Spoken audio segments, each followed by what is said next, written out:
akhirnya setelah tadi aku bicarakan, kita kumpul tuh berlima. Nah, kita itu akan take vokal. Take vokal ini adalah mencari eh, jenis suara atau jenis vokal yang cocok untuk di bait atau di refrain atau di interlude. Nah, kita nanti akan sedikit berbagi keseruan bersama teman-teman di sini. Kok bisa sih yang nyanyinya cuma 2 orang misalnya, yang tiganya kemana gitu? Yang tiganya katanya makan gaji buta atau segala macam. Oke. Jadi ada keseruan juga waktu tes vokal itu adalah setelah kita berlima kumpul ya kita berkenalan, kita berbagi cerita dari mana asalnya, apa segala macam, basicnya apa, jadi kan ketahuan. Jadi yang basic dancer itu ada 2, ada aku sama Alam. Yang basic vokal itu ada, yang bener-bener vokal tuh sebenarnya ada Lukas doang ya, Lukas doang. Nah, Ica sama Ariman itu sama basicnya dancer dan model. Nah, setelah itu kita tag vokal, tapi waktu itu tag vokalnya nggak berbarengan ya, bergantian, karena waktu itu Lukas mesti pulang dulu ke Cirebon, minta pamitan apa segala macam, minta restu sama keluarganya. Terus juga aku juga ada beberapa kerjaan dancer juga. Jadi waktu itu memang kita tag vokal dulu. Lagunya sudah jadi, ciptaan Sunumata Band yang ya betul, ciptaan Sunumata yang berjudul OOO Love You No More. Sebenarnya ada OOO Love You No More, jadi bukan Love You No More aja ya. Jadi judul lagunya OOO Love You No More. Mungkin teman-teman juga sudah nggak asing lagi waktu itu mendengar lagu itu. Singkat cerita, karena memang aku basicnya tidak bisa nyanyi, jadi aku hanya sebagai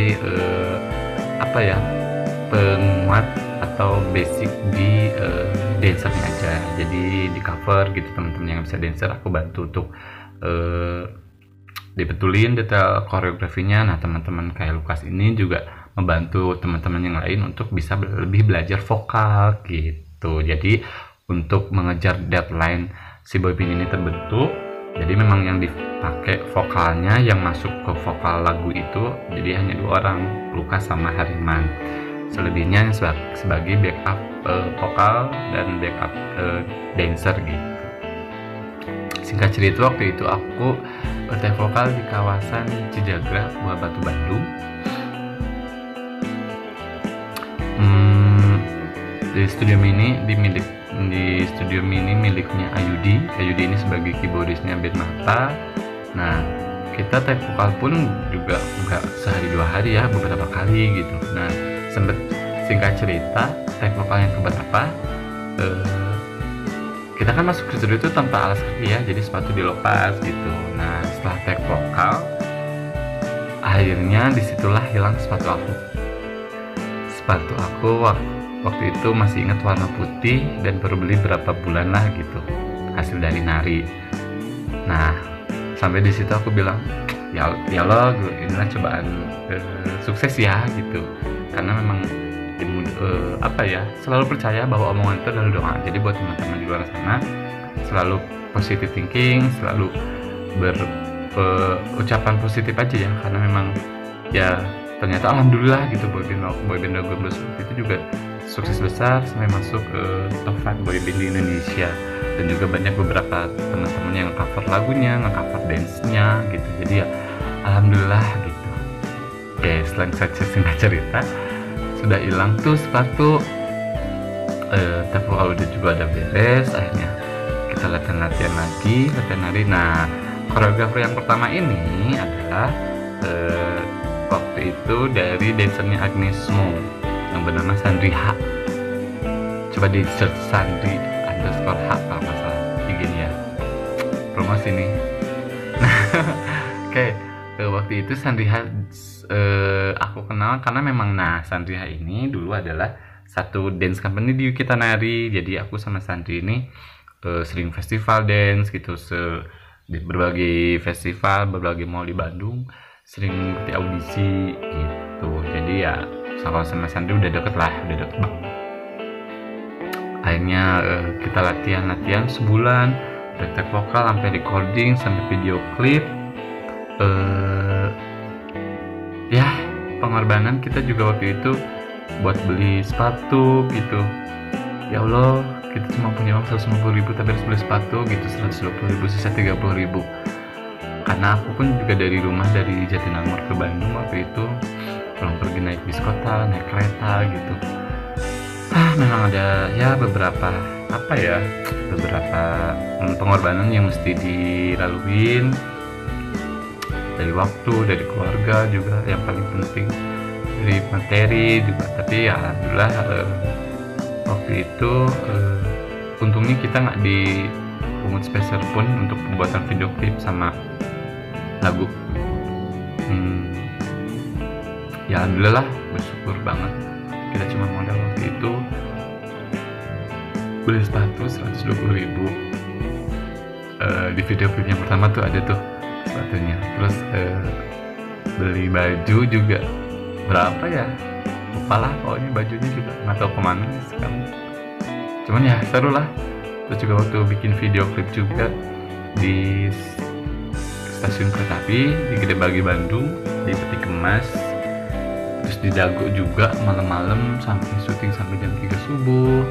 Terus juga ada cerita waktu aku nginep di kosannya Hariman itu, waktu besoknya mau syuting aku sampai ketiban lemari lah gitu, karena kita tidur tuh berempat ya. Jadi di atas itu di kasur itu ada Hariman, Lukas sama berdua Lukas. Jadi karena kasurnya cuma muat berdua, jadi aku ya pas aku yang ngalah lah, yang lebih bukan tua ya, yang lebih dewasa gitu. Jadi aku mengalah, tidurnya tuh di bawah gitu.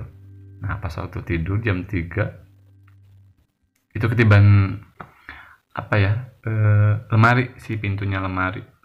Tapi ya untungnya hanya di kepala sih, nggak nyampe jidat, karena besoknya kita mau syuting gitu. Ya kejadian seru lah pokoknya mah. Dari itu kita juga latihan dance gitu, pulang makan di warteg di daerah Cijaga, masih di daerah Buah Batu dekat kosannya Hariman. Ya seru aja lah. Jam 5, jam 4 subuh mesti di Dago, di salah satu pom bensin di sana gitu. Terus juga di salah satu supermarket. Dengan keterbatasan waktu itu syuting video klip, mungkin kalau teman-teman di luar sana kebayangkan syuting itu beginilah, begitulah, gitulah. Tag-nya berapa kali, kadang lampunya kepanasan, makeupnya luntur. Terus juga ya serulah syuting yang pertama teh gitu. Syuting video yang pertama berkesan, dan memang pada saat itu juga sampai sekarang juga masih ingat kalau waktu itu papa lagi sakit, sampai aku nganterin ke rumah sakit. Padahal 2 hari kemudian itu akan syuting video klip gitu. Sampai aku nungguin di rumah sakit, sampai tidur gitu ngerawat. Nah baru gantian sama mama sama keluarga, sampai aku ke Bandung pun aku sampai ngantuk-ngantuk di angkot gitu. Perjalanan dari Sumedang ke Bandung di angkot pakai bis, ketiduran, kelewatan tempat lokasi syutingnya, hujan-hujanan, pokoknya banyak banget lah pengorbanan ingin menjadi seorang boyband pada saat itu. Cuman ya alhamdulillah disyukuri, karena memang segala sesuatunya kalau kita memang positif, segala sesuatunya kalau misalnya memang kita kita niat ikhlas gitu, serius pengen berkarir, ya kalau bahasa Sundanya mah wayahna gitu. Semua pengorbanan pasti akan dilalui sama teman-teman yang lain juga, mungkin yang sudah berpengalaman pahit, pengalaman manis, ya jalani saja lah.